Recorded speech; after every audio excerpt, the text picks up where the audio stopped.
Good morning, Canada. I'm coming to you from Cobourg, Ontario today, where it's 28 degrees, and it shouldn't be because it's October 6th. But according to the weather forecast, this is really the last really nice day that we're going to have this year, so I'm outside enjoying it. I just wanted to talk to you about Canada Post again, and if it's one thing that I know most people that I know hate, it's being conned or snowed or lied to and being treated like they're stupid.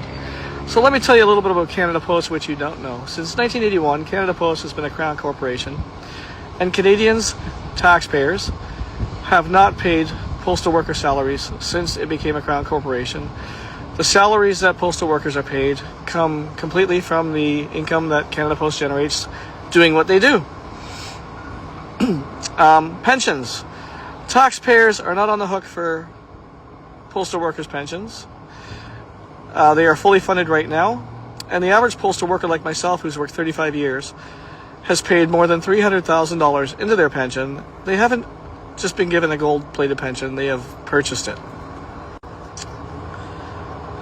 Now let's talk about 2025, where Canada Post is today.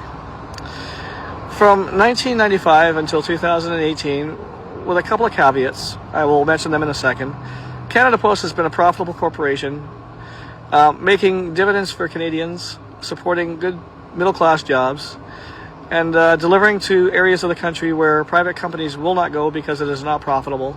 Canada Post has a mandate to do this, so therefore their ability to make a profit is hindered just by the law that requires them to deliver to every address, unlike the other parcel companies. So keep that in mind. So since 1995, I say up to 2018, Canada Post was profitable. There are 4 years in there that are exceptions, and I will explain that to you. From 2011 to 2013, Canada Post embarked on something called postal transformation. We already had CMBs embedded in the country, and they were being expanded. But when postal transformation came in, many letter carriers in urban centers no longer utilized cabs or the buses or walking to get to their routes. They were instead given a brand new truck. So Canada Post bought thousands of trucks, made in Turkey, I may add, and not in North America. They purchased a ton of new sortation cases because that whole area of sortation was revamped. They built new plants to consolidate depots into one building. And so that explains the losses from 2011 to 2013. In 2018, Canada Post also posted a loss, but that was only due to a $420 million pay equity settlement that they had been fighting for more than 2 decades. So take out the pay equity settlement and the postal transformation program, where spending was the main thing. So that brings us to 2019. And the only thing that really changed in 2019 was the CEO, Doug Ettinger, was appointed as chairman of Canada Post. Now, before Doug Ettinger, we had already endured 2 decades of declining mail volumes. We had expanded our parcel delivery to be one of the front runners in the parcel market. And then 2019 comes along, and we have a new driver, and the company is driven off of a cliff, literally, financially. So in 2019, Canada Post started recording losses that have continued into today, unabated, with no direction from the federal government, no interference, not even a question as to why or what the hell is going on. So in 2020, Canada Post posted its biggest loss to date, $774 million. Now, for those of you who were alive in 2020, and I figure that's most of you out there, you remember a little thing called the COVID pandemic, which saw Canada Post delivering more parcels than it had in their entire history.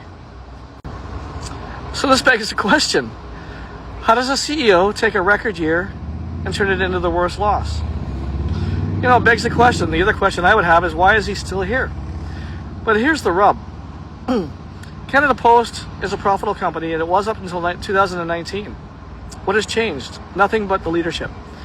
So you have to ask yourself, where is the money? Where is the money from Canada Post going? Is it going to Purolator, which Canada owns 91% of? I'm sorry, Canada Post owns 91% of? Was it the Livingston International purchase in 2025 by Purolator, which Canada Post owns 91% of? I find it interesting that the government of Canada extended an open line of credit to Canada Post in January 2025 in the amount of $1.034 billion. In February 2025, Purolator, a subsidiary of Canada Post, purchased Livingston International, an international brokerage firm, for an undisclosed amount. That's right, they won't tell us what it cost. But Bloomberg, back in 2022, valued Livingston International at around $1 billion. Wow, what a coincidence.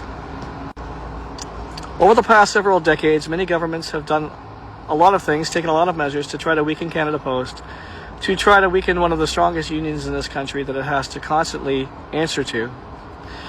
And it has always been met with resistance from Canadians who love the post office, who depend on the post office in rural and remote and Indigenous communities, in charities, in small businesses across this country.